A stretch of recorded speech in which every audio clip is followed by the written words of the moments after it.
Assalamualaikum warahmatullahi wabarakatuh. Selamat pagi. Perkenalkan, nama saya Lorenciano Agustino Mario, Fakultas Hukum, asal Universitas 17 Agustus 1945, Samarinda. Di sini saya akan menjelaskan tentang metodologi penelitian dan penulisan hukum. Oke teman-teman, pengertian dari metode penelitian hukum. Apakah yang sebenarnya dimaksud dengan penelitian hukum? Legal research. Dalam kepustakaan banyak sekali ditemukan pengertian tentang penelitian hukum. Masing-masing penulis memberikan tekanan tertentu pada pengertian yang diberikannya tentang penelitian hukum. Erwin Pollack memberikan pengertian penelitian hukum sebagai suatu penelitian untuk menemukan in concreto yang meliputi berbagai kegiatan untuk menemukan apakah yang merupakan hukum layak untuk diterapkan secara in concreto, ya, untuk menyelesaikan perkara tertentu. Pollack memberikan pengertian penelitian hukum dengan menekankan pada aspek praktis, yaitu untuk menemukan hukum yang dapat dipergunakan untuk menyelesaikan suatu peristiwa konkret.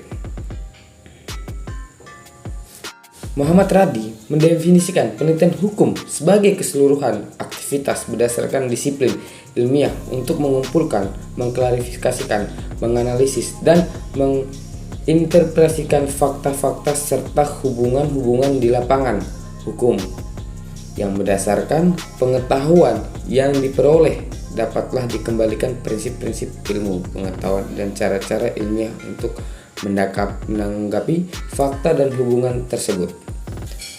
Pengertian Radi di atas lebih menekankan pada cara bekerjanya penelitian hukum dan kegunaan teoritis dari penelitian hukum, yakni untuk mengembangkan prinsip-prinsip ilmu hukum.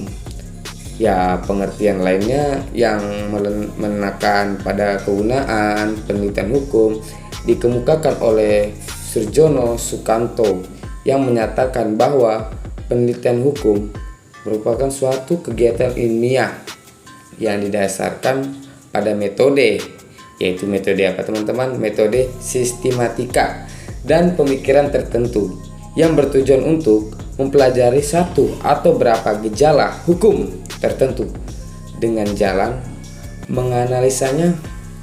Kecuali itu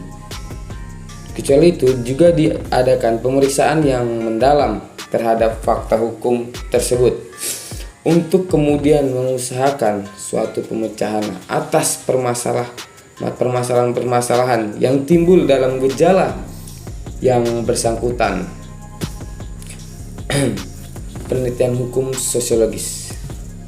Sesuai dengan perkembangan zaman, ilmu hukum kemudian mengalami perkembangan rearan fungsional jurisprudensi atau ilmu hukum fungsional. Aliran yang dipelopori oleh resource found in menyatakan bahwa the life. Menurut aliran ini, hukum juga harus memperhatikan ilmu-ilmu sosial lainnya, psikologi, ekonomi, dan antropologi. Oleh karena itu, dewasa ini banyak diyakini bahwa penelitian hukum ini tidak bisa lagi menggunakan satu metode saja atau cara berpikir saja, akan tetapi juga menggunakan sejumlah variasi cara berpikir, sehingga dikenallah penelitian multidisiplin.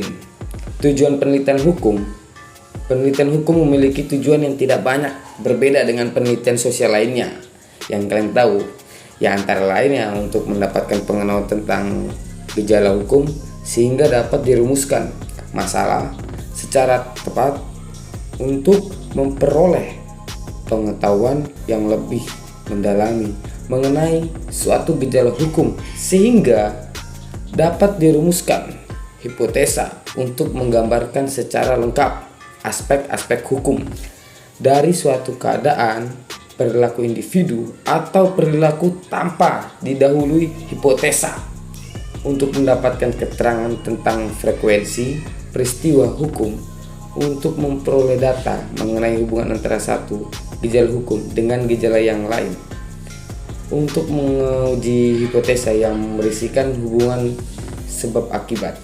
Nah, disampingkan tujuan tersebut di atas, penelitian hukum mempunyai sejumlah tujuan tertentu yang mana membedakannya dengan penelitian sosial, antara lain untuk mendapatkan asas hukum dari hukum positif yang tertulis atau dari rasa sosial masyarakat, warga masyarakat, untuk mengetahui sistematika dari suatu perangkat kaidah-kaidah hukum yang terhimpun dalam suatu kodifikasi atau peraturan perundang-undangan tertentu, untuk mengetahui taraf sinkronasi peraturan perundang-undangan yang baik secara vertikal maupun horizontal, untuk mengetahui perbandingan hukum tentang suatu hal dari sejumlah sistem atau tata hukum yang berbeda, dan untuk mengetahui perkembangan hukum dari perspektif sejarah, untuk mengidentifikasi hukum-hukum tidak tertulis seperti hukum adab ataupun kebiasaan, untuk mengetahui efektivitas dari hukum tertulis maupun tidak tertulis. Itu teman-teman.